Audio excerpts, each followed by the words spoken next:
अस्सलाम वालेकुम dear student, welcome to online tutor solution. इस वीडियो में हम क्लास 7 मैथ की एक्सरसाइज 2.7 कंप्लीट सॉल्व करेंगे। तो वीडियो को एंड तक देखिएगा, आपको सारे क्वेश्चन के सॉल्यूशन मिलेंगे। अच्छा जी, अब क्वेश्चन नंबर 1 का पार्ट 1 है। हमें ये एक्सप्रेशन दी गई है, इसको हमने फैक्टराइज करना है। तो फैक्टराइज करने के लिए हम देखते हैं कि इन दोनों टर्म में कॉमन फैक्टर कौन सा है। ठीक है, तो पहले हम कोफिशिएंट का चेक करते हैं। यहाँ पर हमारे पास कोफिशिएंट 6 है, यहाँ पर 14 है। तो हमें ऐसा नंबर चाहिए जो कि इन दोनों कोफिशिएंट को डिवाइड करता हो। तो 2 एक ऐसा नंबर है जो कि 6 को भी डिवाइड करता है और 14 को भी डिवाइड करता है। तो ये हमने लिख लिया 2। ठीक है, उसके बाद अब वेरिएबल को देखेंगे। तो वेरिएबल में कॉमन कौन सा आ रहा है, देखें ये y इधर भी आ रहा है और ये y इस टर्म में भी आ रहा है, तो हम y को ले लेंगे। ये हमने ले लिया y को। अब हम इसको सॉल्व करेंगे। तो देखें 6 के ऊपर 2 को डिवाइड करें तो क्या आ जाएगा 3, और यहां पर से हमने y कॉमन ले लिया तो पीछे रह गया x। ठीक है, माइनस यहां अब 14 पे 2 को डिवाइड करें तो आ जाएगा 7, और y z में से y को हमने कॉमन लिया तो पीछे रह जाएगा z। ठीक है, तो ये हमने फैक्टराइजेशन कर दी है इस एक्सप्रेशन की, और ये है सॉल्यूशन क्वेश्चन नंबर 1 पार्ट 1 का। अच्छा जी, अब क्वेश्चन नंबर 1 का पार्ट 2 है। हमें ये एक्सप्रेशन दी गई है, इसको हमने फैक्टराइज करना है। तो फैक्टराइज करने के लिए हम देखते हैं कि इन दोनों टर्म्स में कॉमन फैक्टर कौन सा है। ठीक है, पहले हम कोफिशिएंट को देखते हैं। यहाँ पर 30 है, यहाँ पर 45 है। तो हमें ऐसा नंबर चाहिए जो इन दोनों कोफिशिएंट को डिवाइड करता हो। ठीक है, तो 15 वो नंबर है जो कि 30 को भी डिवाइड करता है, 45 को भी डिवाइड करता है। तो एक हमने लिख लिया 15। अब वेरिएबल्स को चेक करते हैं। तो यहाँ पर देखें ये x जो है दोनों जगह पर कॉमन आ रहा है, लेकिन हमने कौन सा x लेना है, हमने कौन से वाला x लेना है जिस x की पावर कम हो। यहाँ पर x2 है तो हम ये x2 को ले लेंगे। ठीक है, ये हमने लिया। अब हम इसको सिंप्लीफाई करते हैं। तो 30 पे 15 को डिवाइड करें, यह आ जाएगा 2, और x4 में से x2 कॉमन ले लिया तो पीछे रह जाएगा x2, माइनस 45 पे 15 को डिवाइड करें, यह आ जाएगा 3, और ये x2 तो कॉमन चला गया, पीछे रह जाएगा y। तो ये हमने इस एक्सप्रेशन को फैक्टराइज कर दिया है। अच्छा जी, अब क्वेश्चन नंबर 1 का पार्ट 3 है। हमें ये एक्सप्रेशन दी गई है, तो इसको हमने फैक्टराइज करना है। तो फैक्टराइज करने के लिए हम देखते हैं कि इन दोनों टर्म्स में कॉमन फैक्टर कौन सा है। तो पहले कोफिशिएंट चेक करते हैं। यहाँ पर कोफिशिएंट 6 है, यहाँ पर 24 है। तो हमें ऐसा नंबर चाहिए जो कि इन दोनों नंबर्स को डिवाइड कर सके। तो हम लेते हैं 6। अब ये 6 जो है इस 6 को भी डिवाइड करता है, 24 को भी डिवाइड करता है। ठीक है, ये हो गया। अब हम वेरिएबल्स में से कॉमन लेते हैं। यहाँ पर वेरिएबल है x2y और यहाँ पर है yz। तो कॉमन कौन सा है, ये y है, तो हम ये y को ले लेते हैं। अब इसको जब सॉल्व करेंगे तो 6 पे डिवाइड होगा तो 1 आ जाएगा। तो 1 कोफिशिएंट हम नहीं लिखते होते। और यहाँ पर वेरिएबल जो है y हमने कॉमन ले लिया तो पीछे हमारे पास रह जाएगा x2, माइनस 24 पे 6 डिवाइड होगा 4 टाइम, और ये y को हमने कॉमन ले लिया तो पीछे रह जाएगा हमारे पास z। तो ये हमने इस एक्सप्रेशन को फैक्टराइज कर दिया है, और ये सॉल्यूशन है पार्ट 3 का। अच्छा जी, अब क्वेश्चन नंबर 1 का पार्ट 4 है। हमें ये एक्सप्रेशन दी गई है, तो इसको हमने फैक्टराइज करना है। तो फैक्टराइज करने के लिए हम इसमें देखते हैं कि कॉमन फैक्टर कौन सा है। पहले हम कोफिशिएंट को चेक करते हैं। यहाँ पर कोफिशिएंट 7 है, या 14 है, 21 है। तो हमें ऐसा नंबर चाहिए जो इन तीनों नंबर को डिवाइड कर सके। तो 7 जो है इन तीनों को डिवाइड करता है। ठीक है, तो एक हमने यहाँ पर ले लिया 7। अब हम वेरिएबल को चेक करते हैं। तो वेरिएबल्स में देखें ये x इधर भी आ रहा है, इधर भी आ रहा है, और इस तीसरी टर्म में भी आ रहा है। इसका मतलब है कि x कॉमन है तीनों में। तो हम x वेरिएबल को कॉमन लेंगे यहाँ पे, लेकिन कौन से वाला x लेंगे, वो वाला x लेंगे जिसमें x की पावर सबसे कम हो। यहाँ पर x की पावर 4 है, यहाँ पर x2 है, और यहाँ पर क्या है, x की पावर 1 है। तो हम ये वाला x लेंगे। ठीक है, तो ये हम x ले लेंगे। अब इसको हम जब सिंप्लीफाई करेंगे, यहाँ पर 7 के ऊपर 7 डिवाइड होगा तो 1 आ जाएगा। तो 1 हम कोफिशिएंट नहीं लिखते होते। और x4 में से x हमने कॉमन लिया तो पीछे रह जाएगा x3, माइनस 14 के ऊपर 7 डिवाइड होगा 2 टाइम, और x2 में से x हमने कॉमन लिया तो पीछे रह जाएगा x और y, प्लस अब 21 पे 7 डिवाइड होगा 3 टाइम, और यह x हमने कॉमन ले लिया तो पीछे हमारे पास क्या रह जाएगा, y3। तो ये है। अच्छा जी, अब क्वेश्चन नंबर 1 का पार्ट 5 है। हमें ये एक्सप्रेशन दी गई है, इसको हमने फैक्टराइज करना है। तो हम देखते हैं कि फैक्टराइज करने के लिए हम देखते हैं कि इन तीनों टर्म्स में कॉमन फैक्टर कौन सा है। तो पहले देखें यहाँ पर कोफिशिएंट तो सबके साथ 1 1 है, तो 1 हम अगर कॉमन ले भी ले तो हम 1 लिखते नहीं होते, ठीक है। तो अब हम वेरिएबल्स में चेक करते हैं कि वेरिएबल्स में कौन कौन से कॉमन है। तो देखें एक्स वाई और जेड ये तीनों टर्म में कॉमन आ रहे हैं, ठीक है। तो हम एक्स वाई और जेड को कॉमन लेंगे, लेकिन कॉमन हम वो वाले एक्स वाई और जेड लेंगे जिनकी पावर सबसे कम हो। जैसे फॉर एग्जांपल यहाँ पर एक्स की पावर 2 है और यहाँ पर एक्स की पावर 1 है, यहाँ पर एक्स की पावर 1 है, तो हम लेंगे एक्स की पावर 1 वाले को, मतलब कॉमन ले लिया हमने, ठीक है। उसके बाद y है, तो y भी हम जो है जिसकी पावर यहाँ पर y की पावर 2 है, यहाँ पर 1 है, यहाँ पर 1 है, तो हम y1 को कॉमन ले लेंगे। उसके बाद z2 है, उसके बाद z है, तो z भी देखें यहाँ पर z की पावर 2 है, यहाँ z की पावर 2 है और यहाँ पर z की पावर 1 है, तो हम ये वाला कॉमन ले लेंगे। तो अब जब इसको हम सिंप्लीफाई करेंगे तो ये देखें, ये x2 में से x हमने कॉमन लिया तो पीछे क्या रह जाएगा, x रह जाएगा। y2 में से कॉमन आया तो पीछे y रह गया और z2 में से z कॉमन लिया तो पीछे z रह गया। माइनस अब यहाँ पर ये x हमने कॉमन ले लिया, y कॉमन चला गया और z कॉमन चला गया तो पीछे सिर्फ z रह गया। प्लस यहाँ पर x, y और z सब कॉमन चले गए तो पीछे 1 रह गया। तो ये हमने इस एक्सप्रेशन को फैक्टराइज कर दिया और ये है सॉल्यूशन पार्ट 5 का। अच्छा जी, अब क्वेश्चन नंबर 1 का पार्ट 6 है। हमें ये एक्सप्रेशन दी गई है, इसको हमने फैक्टराइज करना है। तो फैक्टराइज करने के लिए हम देखते हैं कि इन तीनों टर्म्स में कॉमन फैक्टर कौन सा है। पहले हम कोफिशिएंट्स चेक करते हैं, यहाँ पर 5 है, यहाँ 10 है, या 15 है। तो हमें ऐसा नंबर चाहिए जो कि इन तीनों नंबर्स को डिवाइड कर सके। तो हम ले लेते हैं 5 इन तीनों नंबर को डिवाइड करता है, ठीक है। अब हम वेरिएबल्स में देखते हैं कि कॉमन कौन कौन से हैं। तो ये x जो है तीनों टर्म्स में मौजूद है, यानी कि तीनों टर्म्स में कॉमन है। तो हम x लेंगे, लेकिन कौन से वाला x लेंगे, वो वाला x लेंगे जिसकी पावर सबसे कम हो। यहाँ पर x की पावर 5 है, यहाँ x की पावर 4 है और यहाँ x की पावर 3 है, तो हम ये x की पावर 3 इसको लेंगे कॉमन। ये हम x की पावर 3 को ले लेंगे कॉमन। अब हम इसको जब सिंप्लीफाई करेंगे तो ये 5 1 आएगा, तो 1 हम कोफिशिएंट नहीं लिखते और x5 में से x3 कॉमन चला गया तो पीछे रह जाएगा x2 प्लस 10 के ऊपर 5 डिवाइड होगा 2 टाइम, x4 में से x3 कॉमन जाएगा तो पीछे x रह जाएगा, प्लस 15 पे 5 डिवाइड होगा 3 टाइम और x3 हमारा कॉमन चला गया तो सिर्फ 3 रह जाएगा पीछे। तो ये हमने इस एक्सप्रेशन को फैक्टराइज कर दिया है और ये सॉल्यूशन है पार्ट 6 का। अच्छा जी, अब क्वेश्चन नंबर 1 का पार्ट 7 है। हमें ये एक्सप्रेशन दी गई है, इसको हमने फैक्टराइज करना है। तो इसको फैक्टराइज करने के लिए हम देखते हैं कि तीनों टर्म्स में कॉमन फैक्टर कौन से हैं। तो कोफिशिएंट तो देखें कोई भी कॉमन नहीं आएगा, तो हम वेरिएबल्स चेक करते हैं। तो वेरिएबल्स जो है तीनों टर्म्स में ये a b c तीनों टर्म्स में कॉमन आ रहा है, ठीक है। तो हम इस a b c को कॉमन लेते हैं। अब पहले इस टर्म को सॉल्व करते हैं तो ये हो जाएगा 8, a3 में से a हमने कॉमन ले लिया तो a2 रह जाएगा, b3 में से b कॉमन गया तो ये b2 रह जाएगा और c जो है कॉमन चला जाएगा, माइनस ये 2 इस तरह। अब a3 में से a कॉमन लिया हमने तो a2 रह गया और b3 में से b कॉमन लिया तो b2 रह गया और c जो है कॉमन चला गया। तो प्लस ये a b c ये तीनों वेरिएबल हमने कॉमन ले लिए तो पीछे रह जाएगा 1। तो ये हमने इस एक्सप्रेशन को फैक्टराइज कर दिया और ये सॉल्यूशन है पार्ट 7 का। अच्छा जी, अब क्वेश्चन नंबर 1 का पार्ट 8 है। हमें ये एक्सप्रेशन दी गई है तो इसको हमने फैक्टराइज करना है। तो फैक्टराइज करने के लिए हम देखते हैं कि इन तीनों टर्म्स में कॉमन फैक्टर कौन से आते हैं। पहले कोफिशिएंट चेक करते हैं, यहाँ पर 5 है, यहाँ 15 है, यहाँ 5 है। तो हमें ऐसा नंबर चाहिए जो इन तीनों नंबर्स को डिवाइड कर सके। तो 5 जो है वो इन तीनों नंबर्स को डिवाइड करता है, तो हमने लिया 5। अब उसके बाद वेरिएबल्स को चेक करते हैं। तो वेरिएबल्स देखें, ये तीनों टर्म्स में एक्स वाई कॉमन आ रहे हैं। तो हमने एक्स वाई को कॉमन लेना है, लेकिन कौन से एक्स वाई को कॉमन लेना है, वो वाले एक्स वाई जिनकी पावर सबसे कम हो। तो यहाँ पर एक्स की पावर 3 है, वाई की पावर 3 है, यहाँ एक्स की पावर 2 है, वाई की पावर 2 है और यहाँ पर 3 है और यहाँ पर 4 है। यानी कि यहाँ ये जो x2 और xy है इनकी पावर सबसे कम है। तो हम इनको कॉमन लेते हैं, ये x2 हो जाएगा और ये y2 ये हमने कॉमन लिए। अब इसको जब सिंप्लीफाई करेंगे तो ये 5 पे 5 डिवाइड होगा 1 आएगा, तो 1 हम कोफिशिएंट नहीं लिखते। x2 को x3 में से कॉमन लेंगे तो ये हो जाएगा x1 रह जाएगा, ठीक है।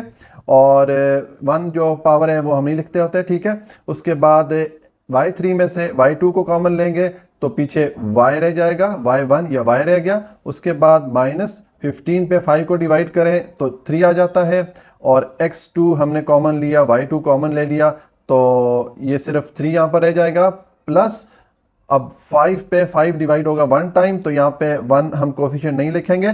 उसके बाद x3 में से x2 कॉमन आया तो पीछे x1 या x रह गया, और y4 में से y2 जब कॉमन लेंगे तो ये रह जाएगा y2। तो ये हमने इस एक्सप्रेशन को फैक्टराइज कर दिया, और ये सॉल्यूशन है पार्ट 8 का। अच्छा जी, अब क्वेश्चन नंबर 1 का पार्ट 9 है। हमें ये एक्सप्रेशन दी गई है, इसको हमने फैक्टराइज करना है। तो फैक्टराइज करने के लिए हम देखते हैं कि इन तीनों टर्म्स में कॉमन फैक्टर कौन से हैं।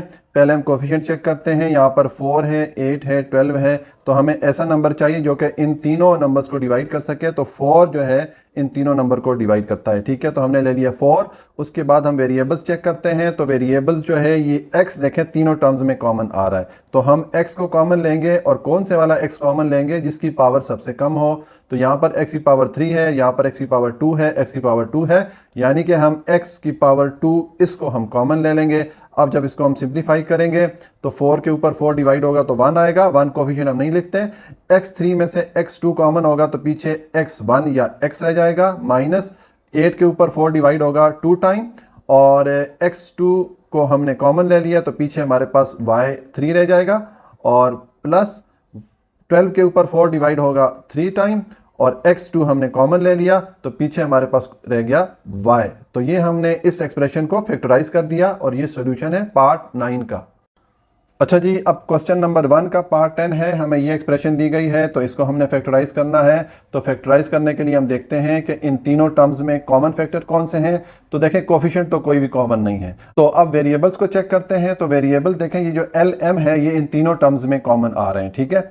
तो हमने कौन से वाले LM लेने हैं, वो वाले लेने हैं जिनकी पावर सबसे कम हो।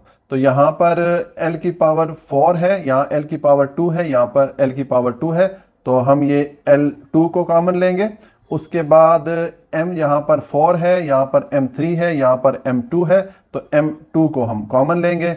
अब जब इसको हम सिंप्लीफाई करेंगे तो यहाँ पर ये आ जाएगा 2, L4 में से L2 जाएगा कॉमन, तो ये पीछे रह जाएगा L2, और M4 में से M2 कॉमन लेंगे तो पीछे हमारे पास रह जाएगा M2, -5 आएगा, और L2 कॉमन चला गया, और M3 में से M2 कॉमन लेंगे तो पीछे रह जाएगा M1 या M, ठीक है, माइनस उसके बाद 2 आएगा, L2 और M2 कॉमन चले गए। तो ये हमने इस एक्सप्रेशन को फैक्टराइज कर दिया, और ये सॉल्यूशन है पार्ट 10 का। अच्छा जी, अब क्वेश्चन नंबर 1 का पार्ट 10 है। ये एक्सप्रेशन दी गई है, इसको हमने फैक्टराइज करना है। तो फैक्टराइजेशन के लिए हम देखते हैं कि इन तीनों टर्म्स में कॉमन फैक्टर कौन से हैं। तो देखें कोफिशिएंट तो सबके साथ 1 1 1 है, तो 1 तो हम नहीं लिखते होते, ठीक है। अब वेरिएबल्स को चेक करें। तो वेरिएबल में देखें एक्स वाई तीनों में कॉमन आ रहा है, तीनों टर्म्स में एक्स वाई जो वेरिएबल्स हैं वो कॉमन आ रहे हैं। हमने कौन से एक्स वाई वेरिएबल्स कॉमन लेने हैं, जिनकी पावर सबसे कम हो। तो यहाँ पर x2 है, यहाँ x4 है, यहाँ x2 है, तो x2 कॉमन आ जाएगा। उसके बाद y यहाँ पर 5 है, यहाँ पर 6 है, यहाँ पर 3 है, तो ये y3 कॉमन आ जाएगा। अब इसको जब सॉल्व करेंगे तो ये x2 कॉमन चला जाएगा, y5 में से y3 कॉमन जाएगा तो पीछे y2 रह जाएगा, माइनस x4 में से x2 कॉमन जाएगा तो x2 आ जाएगा, और y6 में से y3 कॉमन जाएगा तो y3 रह जाएगा, प्लस x2 कॉमन चला गया और y3 में से y3 कॉमन चला गया तो पीछे रह जाएगा 1। तो ये हमने इस एक्सप्रेशन को फैक्टराइज कर दिया, और ये सोल्यूशन है पार्ट 11 का। अच्छा जी, क्वेश्चन नंबर 1 का पार्ट 12 है। हमें ये एक्सप्रेशन दी गई है, तो इसको हमने फैक्टराइज करना है। तो फैक्टराइजेशन के लिए पहले हम देखते हैं तीनों टर्म्स में कॉमन फैक्टर कौन से हैं। कोफिशिएंट चेक करें, यहाँ पर 9 है, यहाँ 18 है, 27 है, तो हमें वो नंबर चाहिए जो इन तीनों नंबर्स को डिवाइड कर सके। तो 9 जो है इन तीनों नंबर को डिवाइड करता है, हमने 9 लिखा। उसके बाद वेरिएबल्स को चेक करें, तो वेरिएबल्स में देखें ये पी क्यू जो है तीनों टर्म्स में कॉमन आ रहे हैं, तो हमने वो वाला पी क्यू लेना है जिसकी पावर सबसे कम हो, ठीक है। तो ये देखें यहाँ पर p की पावर 2 है, यहाँ पर p की पावर 1 है, यहाँ p की पावर 3 है, तो ये p हम ले लेंगे, और q जो है यहाँ पर 2 है, यहाँ पर 1 है, यहाँ पर 4 है, तो हम q ले लेंगे, ये वाला कम पावर वाला ले लिया हमने। अब इसको सॉल्व करेंगे तो ये 9 के ऊपर 9 डिवाइड करेंगे 1 आएगा, 1 कोफिशिएंट हम नहीं लिखते। p2 में से p कॉमन हम लेंगे तो पीछे P1 रह जाएगा या P रह जाएगा, और Q2 में से Q कॉमन लेंगे तो ये Q रह जाएगा, ठीक है। -18 के ऊपर 9 डिवाइड होगा 2 टाइम, और ये PQ कॉमन चला गया, प्लस 27 पे 9 डिवाइड होगा 3 टाइम, और P3 में से P कॉमन जाएगा तो P2 रह जाएगा, और Q4 में से Q कॉमन जाएगा तो Q3 रह जाएगा। तो ये हमने इस एक्सप्रेशन को फैक्टराइज कर दिया, और ये सोल्यूशन है पार्ट 12 का। अच्छा जी, अब क्वेश्चन नंबर 2 का पार्ट 1 है। हमें ये एक्सप्रेशन दी गई है, इसको हमने फैक्टराइज करना है। तो फैक्टराइज करने के लिए हमें जो ये देखना होता है कि जो एक्सप्रेशन में दी गई टर्म्स हैं उसमें कॉमन फैक्टर कौन सा है, ठीक है। तो अगर आप इन टर्म्स को देखें तो इन चारों टर्म्स में ऐसा कोई फैक्टर नहीं है जो कि इन चारों टर्म्स में कॉमन आ रहा हो, ठीक है। तो इस सूरत में हम क्या करेंगे कि हमें जो एक्सप्रेशन दी गई है जिसको हमने फैक्टराइज करना है, उसमें जो दी गई टर्म्स हैं उनके हम पेयर्स बना लेंगे। हम ये जो पहली दो टर्म्स हैं इनका एक पेयर बना लेते हैं, और आखिरी दो टर्म्स का पेयर बना लेते हैं। तो पहली दो टर्म्स में अगर आप देखें तो ये x कॉमन आ रहा है, तो हम x को कॉमन लेंगे। अब x2 में से x कॉमन हमने लिया तो पीछे x रह गया, प्लस 5x में से कॉमन हमने लिया तो पीछे 5 रह गया, ठीक है। उसके बाद ये वाला माइनस आया। अब इन दोनों में कॉमन कौन सा आ रहा है, 2 आ रहा है, ठीक है। तो 2x में से 2 कॉमन लिया तो पीछे हमारे पास x रह गया, और -5 पे जब -2 डिवाइड होगा तो ये आ जाएगा +5, ठीक है, ये आ गया। अब अगर आप देखें तो ये हमारे पास दो टर्म्स बन गई हैं, एक ये वाली, ठीक है। ये और इसमें ये जो x + 5 है दोनों में कॉमन आ रहा है, तो हम इस x + 5 को कॉमन ले लेते हैं, और ये पीछे x - 2 रह जाएगा, तो ये हो जाएगा x - 2। तो ये हमने इस एक्सप्रेशन को फैक्टराइज कर दिया है, और ये है सॉल्यूशन पार्ट 2 का। अच्छा जी, अब क्वेश्चन नंबर 2 का पार्ट 2 है। हमें ये एक्सप्रेशन दी गई है तो इसको हमने फैक्टराइज करना है। फैक्टराइज करने के लिए हमें जो है इस एक्सप्रेशन की जो दी गई टर्म्स हैं उनमें हमने कॉमन फैक्टर देखना है। तो ऐसा कोई फैक्टर नहीं जो कि इन चारों टर्म्स में कॉमन आता हो, ठीक है। तो फिर हम क्या करेंगे, हम जो है दो दो टर्म्स के पेयर बना लेंगे। हम ये पहली दो टर्म्स हैं इनका एक पेयर बना लेंगे, और ये जो आखिरी दो टर्म्स हैं इनका एक पेयर बना लेंगे, ठीक है। तो इसमें अगर आप देखें हम के कॉमन कौन सा आ रहा है, तो कोफिशिएंट में अगर देखें तो 2 जो है वो कॉमन आ रहा है, क्योंकि 2 ऐसा नंबर है जो कि 2 पर भी डिवाइड होता है, 6 पर भी डिवाइड होता है, तो ये 2 एक कॉमन आ जाएगा। और वेरिएबल्स में अगर आप देखें तो b जो है कॉमन आ रहा है, क्योंकि b यहाँ पर भी है यहाँ पर भी है, तो ये 2b कॉमन हो जाएगा। अब 2b यहाँ पर जब हमने कॉमन लिया तो पीछे रह जाएगा a, ठीक है, माइनस, और यहाँ पर 6 पे 2 डिवाइड होगा तो 3 आ जाएगा, और b हमारा कॉमन है तो पीछे c रह जाएगा, ठीक है, ये हो गया। और अब हम इस पेयर को देखते हैं। तो इस पेयर में देखें कि हमने जो पहले तो ये माइनस आ गया, ठीक है, ये वाला माइनस। अब इस पेयर में कॉमन जो है हम लेंगे तो यहाँ पर कोफिशिएंट 1 है, ठीक है। यहाँ पर जो कॉमन आ रहा है यहाँ पर 1 कॉमन आ रहा है, क्योंकि इसका कोफिशिएंट यहाँ पर 1 है, ठीक है, 1 लिखा नहीं जाता। और ये जो 3 है एक्चुअली ये 1 × 3 है, ठीक है। तो इस 1 को हम यहाँ पर कॉमन लेंगे, तो ये जब हमने 1 कॉमन लिया तो यहाँ पर अब -1 हो गया। अब -1 को जब कॉमन लेंगे हम -a में से, तो पीछे a रह जाएगा, ठीक हो गया। और यहाँ पर जब हम -1 कॉमन लेंगे तो माइनस इस प्लस को माइनस कर देगा, ठीक है, और पीछे 3c रह जाएगा, -3c रह जाएगा। तो अब अगर आप देखें तो ये दो टर्म्स बन गई हैं, एक ये वाली और एक ये वाली, और इसमें ये जो फैक्टर है ये कॉमन आ रहा है। तो हम अब इसको कॉमन लेते हैं, ये हो जाएगा a - 3c, और पीछे जो है हमारे पास ये रह जाएगा 2b - 1। तो ये हमने इस एक्सप्रेशन को फैक्टराइज कर दिया है, और ये सॉल्यूशन है पार्ट 2 का। अच्छा जी, अब क्वेश्चन नंबर 2 का पार्ट 3 है। हमें ये एक्सप्रेशन दी गई है तो इसको हमने फैक्टराइज करना है। तो फैक्टराइज करने के लिए हम देखते हैं कि इसमें जो दी गई टर्म्स है इसमें कॉमन फैक्टर कौन सा आ रहा है। तो देखें x - y इधर भी आ रहा है और x - y इधर भी आ रहा है, यानी कि ये कॉमन हो जाएगा। तो हम इसको कॉमन लेंगे x - y, और पीछे रह जाएगा a - b। तो ये हमने इस एक्सप्रेशन को फैक्टराइज कर दिया, और ये सोल्यूशन है पार्ट 3 का। अच्छा जी, अब क्वेश्चन नंबर 2 का पार्ट 4 है। हमें ये एक्सप्रेशन दी गई है, इसको हमने फैक्टराइज करना है। तो फैक्टराइज करने के लिए हमें जो दी गई एक्सप्रेशन होती है उसमें जो टर्म्स होती हैं उनमें कॉमन फैक्टर देखना होता है। तो अगर आप देखें कि ऐसा कोई फैक्टर नहीं है जो कि इन चारों टर्म्स में कॉमन आता हो, ठीक है। तो ऐसी सूरत में हम क्या करेंगे, हम ये जो टर्म्स दी गई हैं इनके पेयर्स बना लेंगे। ये पहली दो टर्म्स का एक पेयर बना लेंगे और ये आखिरी दो टर्म्स का एक पेयर बन जाएगा, ठीक है। तो यहाँ पर जो पहली दो टर्म में देखें तो y जो है वो कॉमन आ रहा है, तो यहाँ पे हम y को कॉमन लेंगे।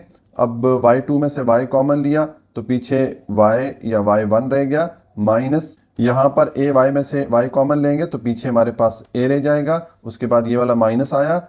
और यहाँ पर देखें b जो है इन दोनों टर्म्स में कॉमन आ रहा है तो हम b को ले लेंगे। यहाँ पर b y में से b कॉमन जाएगा तो पीछे y रह जाएगा, और ये प्लस ये माइनस इस प्लस को माइनस कर देगा, ठीक है। और ये b हम जब कॉमन लेंगे तो पीछे हमारे पास a रह जाएगा, ठीक हो गया। तो अब अगर आप देखें हमारे पास ये दो टर्म्स बन गई हैं, ये वाली और ये वाली, और इनमें ये जो फैक्टर है ये कॉमन आ रहा है, माइनस वाई माइनस ए। तो इसको हम कॉमन लेंगे, y माइनस ए, पीछे हमारे पास रह जाएगा y माइनस बी। तो ये हमने इस एक्सप्रेशन को फैक्टराइज कर दिया और ये है सॉल्यूशन पार्ट 4 का। अच्छा जी, अब क्वेश्चन नंबर 2 का पार्ट 5 है। हमें ये एक्सप्रेशन दी गई है, इसको हमने फैक्टराइज करना है। तो फैक्टराइज करने के लिए हमें दी गई जो एक्सप्रेशन होती है उसकी जो टर्म्स होती हैं उसमें हमको कॉमन फैक्टर देखना होता है।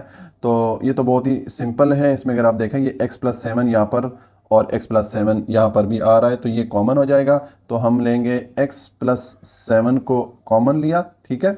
पीछे रह जाएगा ab प्लस CD। तो ये हमने इस एक्सप्रेशन को फैक्टराइज कर दिया और ये सॉल्यूशन है पार्ट 5 का। अच्छा जी, अब क्वेश्चन नंबर 2 का पार्ट 6 है। हमें ये एक्सप्रेशन दी गई है तो इसको हमने फैक्टराइज करना है। तो फैक्टराइज करने के लिए हमें जो दी गई एक्सप्रेशन होती है उसमें जो टर्म्स होती हैं उनमें हम कॉमन फैक्टर देखते हैं। तो ऐसा कोई फैक्टर्स तो नहीं है जो कि इन चारों टर्म्स में कॉमन आ रहा हो। तो इस सूरत में हम फिर क्या करेंगे, हम दो टर्म्स के पेयर बना लेंगे। हम ये जो पहली दो टर्म्स हैं इनका एक पेयर बना लेंगे, ये वाली, और ये जो आखिरी दो टर्म्स में इनका एक पेयर बना लेंगे, ठीक है। तो अब हम इसमें अगर कॉमन देखें तो देखें कौन सा जो फैक्टर है वो कॉमन आ रहा है, a2 कॉमन आ रहा है। तो ये हम a2 को कॉमन लेंगे तो पीछे रह जाएगा pq माइनस यहाँ पर क्या रह जाएगा rs, ठीक है। ये a2 जो है कॉमन में चला गया, प्लस यहाँ पर कॉमन देखें b2 कॉमन है तो b2 को हम कॉमन लेंगे, यहाँ पर रह जाएगा pq माइनस rs, ठीक है। ये b2 चला गया कॉमन तो पीछे माइनस rs रह गया, ठीक है। अब ये पीछे ये दो टर्म्स बन गई, ये देखें ये वाली और ये वाली, ठीक है। तो इसमें हमारे पास ये जो फैक्टर है ये कॉमन आ रहा है तो हम इसको कॉमन लेते हैं, pq माइनस rs, इसको कॉमन लिया और पीछे रह जाएगा a2 माइनस प्लस b2, ये रह जाएगा। तो ये हमने ये जो एक्सप्रेशन है उसको हमने फैक्टराइज कर दिया और ये सॉल्यूशन है पार्ट 6 का। अच्छा जी, अब क्वेश्चन नंबर 2 का पार्ट 7 है। ये एक्सप्रेशन हमें दी गई है, इसको हमने फैक्टराइज करना है। तो अगर हम इसके ये दो टर्म्स को पेयर बना के factors common factor find out करें तो हमारा आंसर प्रॉपर नहीं आएगा। उसके लिए पहले हमें इसकी जो दी गई ये टर्म्स हैं इनको हमें रीअरेंज करना पड़ेगा। तो हम लिखेंगे 3x2 और इसके साथ हम लिख लेंगे -6x को, ठीक हो गया। और उसके बाद ये -3xy2 और इसके साथ हम लिख लेंगे +6y2 को, ठीक हो गया। अब जो है इन दो टर्म्स में कौन सा फैक्टर कॉमन आ रहा है, 3x कॉमन आ रहा है। तो 3x को जब 3x2 में से कॉमन लेंगे तो पीछे रह जाएगा x, -6x में से 3x कॉमन जाएगा तो पीछे आ जाएगा 2, ठीक है। ये आ जाएगा। अब इन दो टर्म्स में से हम कॉमन लेंगे माइनस, तो इनमें जो कॉमन आ रहा है वो 3y2 जो है इन दोनों में कॉमन है। तो ये 3y2 को हम कॉमन ले रहे हैं तो ये 3xy2 में से 3y2 कॉमन जाएगा तो पीछे x रह जाएगा, और ये माइनस इस प्लस को माइनस कर देगा, और 6y2 में से 3y2 जब कॉमन जाएगा तो पीछे हमारे पास रह जाएगा 2, ठीक है। तो बुक में जो है आपका आंसर यहाँ तक इंक्लूडेड है, लेकिन अगर आपके क्लास टीचर प्रॉपर अगर इसको कराना चाहें तो अगर आप देखें इसमें ये 3 जो है कॉमन आ रहा है इन दो टर्म्स में, ठीक है। तो हम इसको भी कॉमन ले सकते हैं। तो हम पहले इसको रीअरेंज करते हैं। हम इसको पहले लिख लेते हैं 3x minus 3y2 into x minus 2, ये हो जाएगा। अब यहाँ पर 3 को कॉमन लेंगे तो ये x माइनस वाई 2 आ जाएगा, ठीक है। और ये आ जाएगा x माइनस 2। तो बुक का आंसर यहाँ तक है, और अगर आपको क्लास टीचर यहाँ तक करवाते हैं तो वेल एंड गुड। तो ये है सॉल्यूशन क्वेश्चन नंबर 2 पार्ट 7 का। अच्छा जी, अब क्वेश्चन नंबर 2 का पार्ट 8 है। हमें ये एक्सप्रेशन दी गई है, इसको हमने फैक्टराइज करना है। तो फैक्टराइज करने के लिए हमें इस एक्सप्रेशन की जो टर्म्स हैं उसमें कॉमन फैक्टर देखना पड़ेंगे। तो ऐसा तो कोई कॉमन फैक्टर नहीं जो कि चारों में आता हो, तो हमें इस एक्सप्रेशन की जो टर्म्स हैं उनके पेयर्स बनाने पड़ेंगे, ठीक है। तो अगर हम इन दो टर्म्स को मिला के पेयर बनाते हैं और उसमें अगर कॉमन फैक्टर फाइंड आउट करने की कोशिश करेंगे तो इससे हमारा क्वेश्चन सॉल्व नहीं होगा। तो हमें क्या करना पड़ेगा, हमें इन टर्म्स को रीअरेंज करना पड़ेगा। हम लिखेंगे ये 5x लिखेंगे, ठीक है, और इसके साथ हम ये माइनस 5y को लिख देंगे। इसको इधर हम ले आए हैं, ठीक है। और उसके बाद जो है ये माइनस 2x आ जाएगा, 2x2। तो अब देखें कि ये दो टर्म्स बन गई हैं और इसमें कॉमन क्या आ रहा है, x माइनस वाई कॉमन आ रहा है। तो x माइनस वाई ये हमने कॉमन लिया, पीछे रह जाएगा 5 ये वाला माइनस 2x। तो ये हमने इस एक्सप्रेशन को फैक्टराइज कर दिया है और ये सॉल्यूशन है पार्ट 8 का। अच्छा जी, अब क्वेश्चन नंबर 2 का पार्ट 9 है। हमें ये एक्सप्रेशन दी गई है, इसको हमने फैक्टराइज करना है। तो फैक्टराइज करने के लिए हमें ये जो दी गई टर्म्स हैं इनको पहले हम रीअरेंज कर लेते हैं ताकि हमारा आंसर प्रॉपर आ सके। तो हम लिखेंगे 4x और इसके साथ हम लिख लेंगे -2 को, ठीक है। उसके बाद ये -12xy आएगा और इसके साथ हम ये वाली टर्म लिख लेंगे +6y। ये हमने इनको रीअरेंज कर दिया है।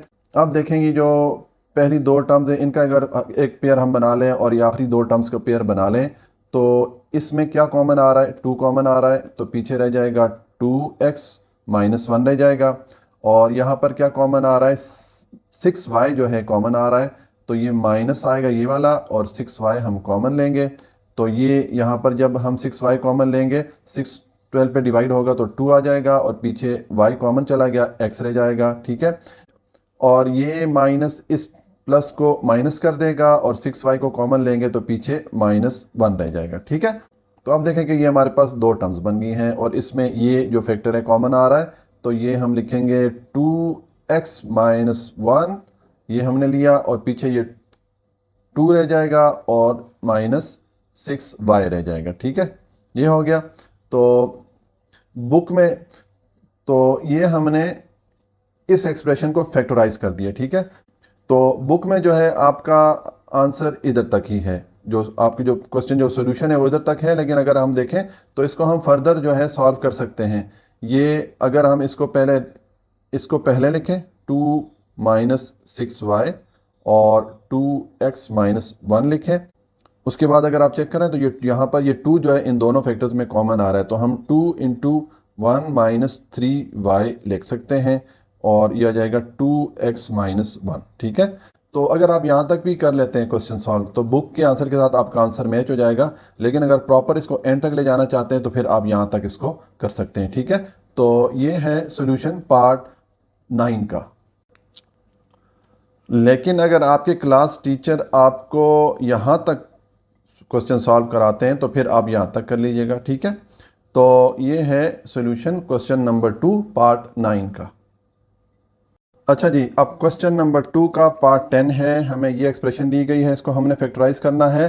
तो इसको फैक्टराइज करने के लिए पहले हम इसको रीअरेंज कर लेते हैं ताकि हमारा आंसर प्रॉपर आ सके। तो हम लिखेंगे 3xy और इसके साथ हम लिख लेंगे ये -3y को, ठीक है। ये हमने लिख दिया और उसके बाद ये आ जाएगा -3x और इसके साथ ये हम +3 को लिख लेंगे। तो अब हम इसकी जो पहली दो टर्म हैं अगर उनका एक पेयर बनाएं और ये आखिरी दो टर्म का एक पेयर बनाएं तो इन दो टर्म्स में क्या चीज़ कॉमन आ रही है, ये 3y जो है ये कॉमन फैक्टर है। तो यहाँ पर जब 3y को कॉमन हम लेंगे तो पीछे x रह जाएगा 3xy में से माइनस और ये 3y कॉमन चला जाएगा तो 1 रह जाएगा, ठीक है। अब अगर हम इन दो टर्म्स को देखें तो इसमें 3 जो है वो कॉमन आ रहा है, तो मैं लिखूंगा माइनस, ये 3 मैंने कॉमन लिया, तो 3x में से जब 3 कॉमन जाएगा तो x रह जाएगा, और ये माइनस इस प्लस को माइनस कर देगा, और 3 को जब हमने कॉमन लिया यानी कि 3 पे डिवाइड होगा तो पीछे हमारे पास 1 रह जाएगा। ठीक है, ये आ जाएगा।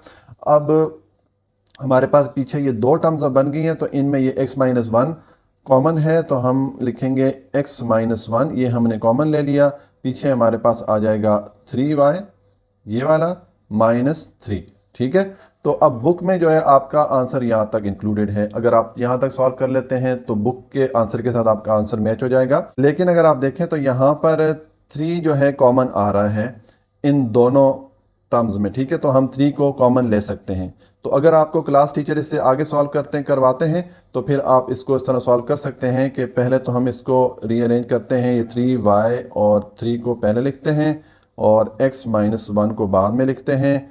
तो अब यहाँ पर हम 3 को कॉमन लेंगे तो ये y माइनस वन रह जाएगा और ये x माइनस वन आ जाएगा। ठीक है, तो अगर आपको क्लास टीचर यहाँ तक करवाते हैं तो आप यहाँ तक कर सकते हैं, और अगर आप बुक को फॉलो करेंगे तो आपका आंसर यहाँ तक करेक्ट होगा। ठीक है, तो ये है सॉल्यूशन क्वेश्चन नंबर 2 पार्ट 10 का।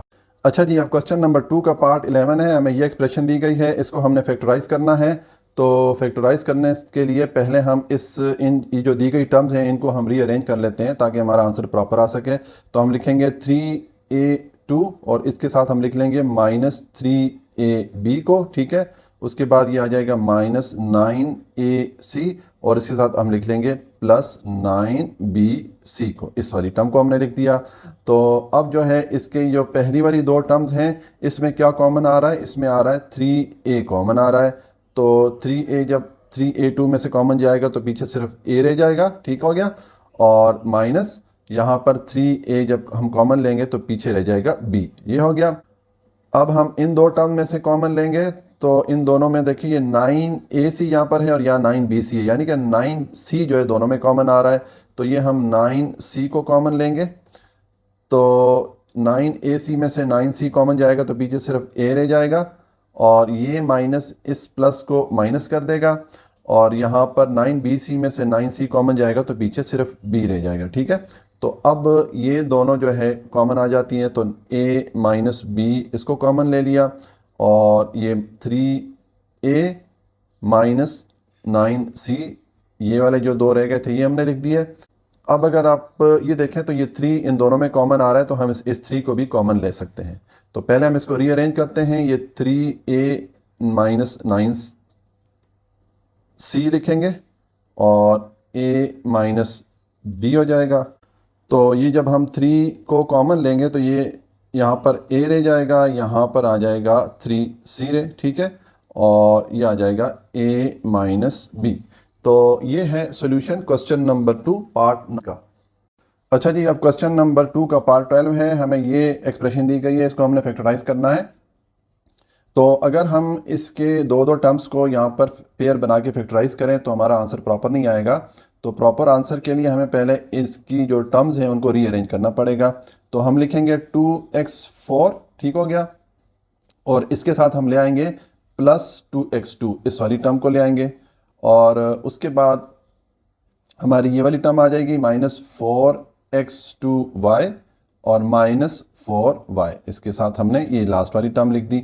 ठीक है, हमने इनको रीअरेंज कर दिया है। तो अब देखें ये यहाँ पर 2x2 कॉमन आ रहा है इस पहले वाले पेयर में, तो हम 2x2 को कॉमन लेंगे।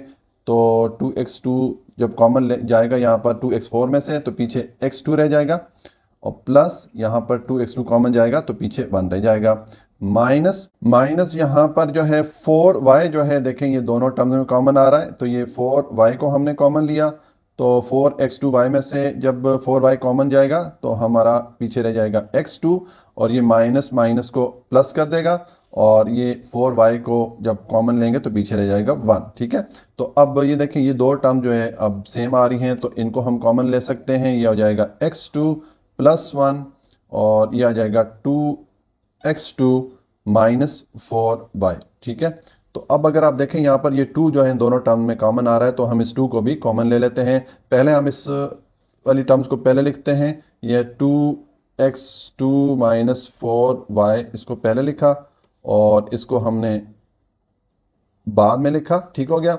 अब ये 2 को हम कॉमन लेते हैं तो ये x2 माइनस 2y रह जाएगा अंदर और ये हो जाएगा x2 प्लस 1। तो ये है सोल्यूशन क्वेश्चन नंबर 2 पार्ट 12 का।